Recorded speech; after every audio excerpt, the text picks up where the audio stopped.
Artūras Rulinskas. Pasaka Zuikis Pūkis mokosi būti dosnus.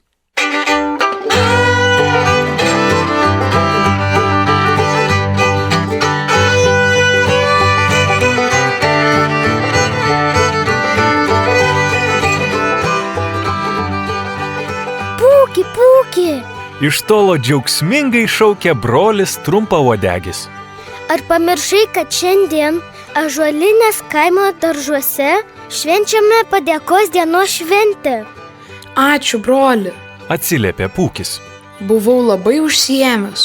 Tai tu eik į šventę pats vienas, o aš už valandikas atbėgsiu. Padėkos diena Zuikių gyvenime buvo ypatinga šventė. Galbūt net viena pačių svarbiausių. Viena iš priežasčių švęsti tokią šventę buvo ta, kad ūkininkai jau būdavo nurinkę derlių ir jų šunys nebesaugodavo daržų. O zuikiams daržuose būdavo dar apsčiai gėrybių. Kol dar yra likusių nenuimtų arba iškritusių daržovių, jų lapai dar nesupuvę ir jų yra didelis pasirinkimas, zuikiai kasmet panašiu metu subėga į tokią puotą. Turėdami tokią galimybę maitintis ir bendrauti, zuikiai nusprendė už ją dėkoti. Taigi zuikiai švenčia padėkos dieną ir dėkoja kūrėjui už daugelį dalykų. Per metus daug gerų dalykų įvyksta.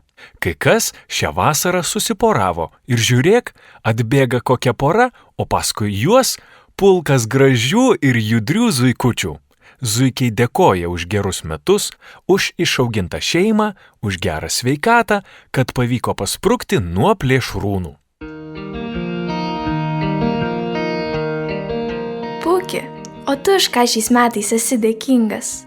Ką tik į puotą atbėgusio Pūkio paklausė jo gera draugė Ilgausė Smilga, su kuria jis susipažino zuikių stovykloje. Netikėtai užkluptas tokiu klausimu, Pūkis atsakė pirmą mintimi, kuri kažkaip atsirado jo galvoje. Aš kūrėjui esu labai dėkingas už savo gražų kailį, greitas kojas ir sumanų protą. Vienu sakiniu išpyškino Pūkis. Liūdną garsą išleido Smilga ir jos ilgos ausys nusviro. Tu, Pūki, esi dėkingas už tai, kad esi protingas ir stiprus gražuolis. Ir tai yra svarbiausia. Dėl ko tu atbėgai čia su visais švęsti padėkos dienos? O aš? Į Smilgą kreipėsi Pūkio brolis Trumpauodegis, kuris stovėdamas šalia nugirdo jų pokalbį ir suprato, kad Pūkis tuoj įgaus savanaudžio reputaciją. Esu dėkingas, kad Pūkis pavojingų metu atbėgo man į pagalbą, kai buvau susilaužęs koją ir buvo su manimi, kol pasveikau. O tu, Smilga, už ką esi dėkinga? Paklausė zuikės Trumpauodegis. O man netaip ir lengva pasakyti, nes galiu daug dalykų išvardinti. Atsakė šaunioji zuikė. Esu dėkinga už mūsų gražų mišką ir visus jo gyventojus. Esu dėkinga už tai, kad rytą pateka saulė, o vakare nusileidžia. Esu dėkinga, kad keičiasi metų laikai ir pas mus visada gaivus oras. Esu dėkinga už visas žoleles ir augaliukus, kuriuos mėgstame graužti. Esu dėkinga, kad mes, zuikiai, esame draugiški, nieko neskriaudžiame ir jaučiame gyvenimo džiaugsmą dėl paprastų dalykų. Na taip, ir mes už tai esame dėkingi. Jai paantrino Trumpauodegis. O labiau asmeniškai, už ką esi dėkinga? Nėra man taip paprasta atsakyti, už ką konkrečiai.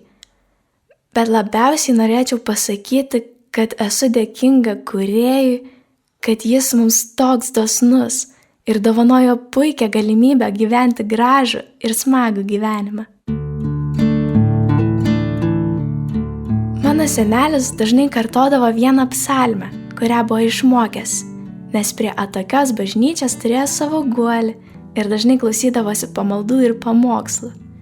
Šios psalmės jis išmokė visą šeimą ir aš ją jums pasakysiu. Viešpats mano ganytojas, man nieko netrūksta. Žaliose pievose jis mane guldo, prie ramių vandenų gano. Jis atgaivino mano gyvastį ir veda teisumo takais, kaip dera jo vardui. Nors einu per tamsiausią slėnį, nebijau jokio pavojaus, nes tu su manimi. Tavo ganytojo lazda ir vėzdas apgins mane. Tu padengi man stalą mano priešų matomoje vietoje, patepi dosniai mano galvą aliejumi, sklidina mano taurę. Tai gerumas ir ištikimoji meilė lydės mane per visas mano gyvenimo dienas ir aš visados gyvensiu Viešpaties namuose. Taigi, senelis kartodavo mums, kad Kūrėjas Dievas yra labai dosnus ir su juo gyvenant nieko netrūksta. Visko pradeda trūkti, pradedi gailėti savo daiktų, laiko, reikalų, bijoti žvėrių ir net savo šešėlio, kai nubėgi tolyn, nuo Kūrėjo ir nebeturi niekuo pasikliauti. Štai taip ta zuikė Smilga kalbėjo broliams Pūkiui ir Trumpauodegiui. Ačiū, Smilga, kad su mumis pasidalinai tokią svarbę žinią. Padėkojo jai zuikis Pūkis.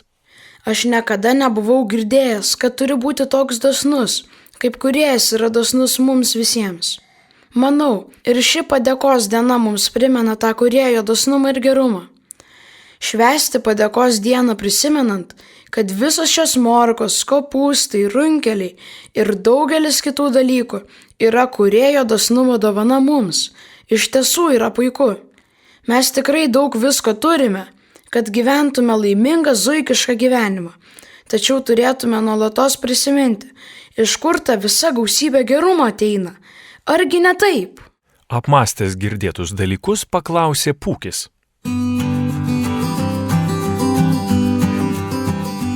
Klausimas apmąstymui. Brangus skaitytojau, o kaip tau sekasi būti dėkingam ir dosniam? Ar dažnai padėkoji Dievui už tą gerą ar net blogą, kurį turi? Kaip sekasi tau kitam žmogui dovanoti tai, ko jam reikia, ir ypač būti dosniam dalintis ne tiek daiktais, bet draugiškumu, šypsena, gerumu, meilumu, darbštumu?